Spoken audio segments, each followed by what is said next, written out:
My name's Lindsay Vernon and I am the National Advisor for Learning and Professional Development with Occupational Therapy Australia. Today we are at the headquarters of Vision Australia here in Melbourne, and we're going to be talking to one of the occupational therapists about her role with people who are vision impaired or legally blind. So come on everyone, let's go and have a look.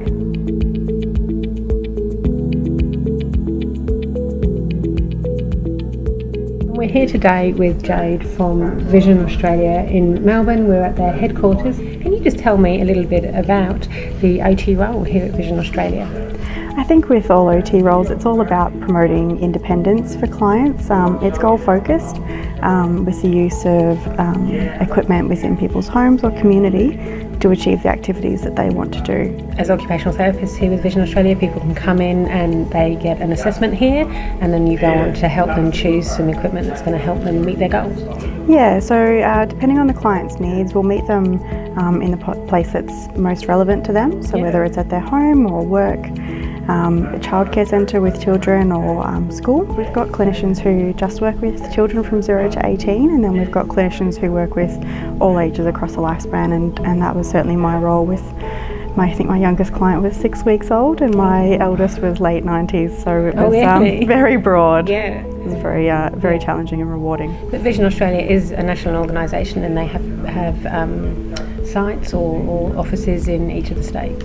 Yeah, most states. So we have services across the southeast border of Australia, so predominantly Victoria, Sydney and Brisbane, but we also have radio in Adelaide, and we've got a new office in WA and some outreach services to NT and Tasmania. So we may not have an office everywhere, but we're certainly doing our best to provide services across the country. So Jayde, tell me a little bit more about your Vision Australia team. So we have a variety of services. So some are more specialised to children. So we'll have a full multidisciplinary paediatric team, including early childhood specialist teachers, psychology, speech, physio and orientation and mobility specialists. And we have orthoptists who work across the ages, and so they can provide a really helpful insight into a person's functional vision. So that could include the size of text that someone can read. They can recommend high-level magnification. So what would your top tips be for people, for clinicians who are working with people who have vision impairment? I guess the 4 key principles we'll often refer to within this group is bigger, brighter, bolder and other senses. Yeah. And if you apply that concept to an activity that someone's trying to do and think, can we do one of those things? Can we address one of those things to make it easier? That's where we'll start. I love those concepts, so easy. Bigger, brighter, bolder, other senses. Yep. Really good kind of succinct way of thinking about it. How can you guys support other occupational therapists? Yep. So depending on the client, we can work collaboratively. We can go out and complete joint sessions with people if that's appropriate. Okay. But there's also some information on our website under the information tab about the bigger, brighter, bolder strategies and also communication strategies. It's the sort of things that we take for granted. Always introduce yourself when you arrive. Don't assume that they know who you are or can tell who you are.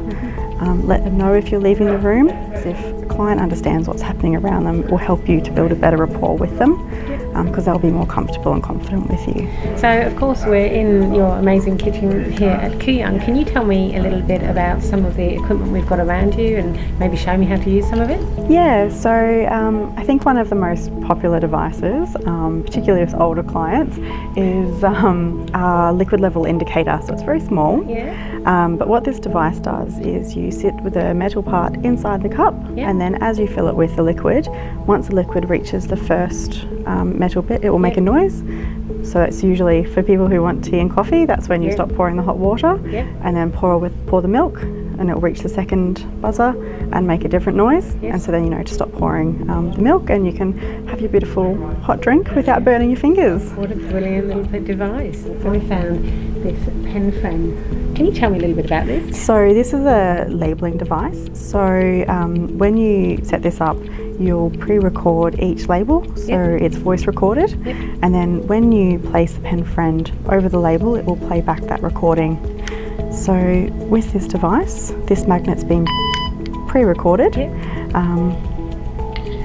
Red. So it's a very simple way to know which, maybe within the kitchen, which spice is in the container, or if you've got salt or sugar recorded. One. Yes, drastic if you get them wrong. Thank you very much, Jade, for your time this afternoon. We have had a very informative time here at Vision Australia headquarters.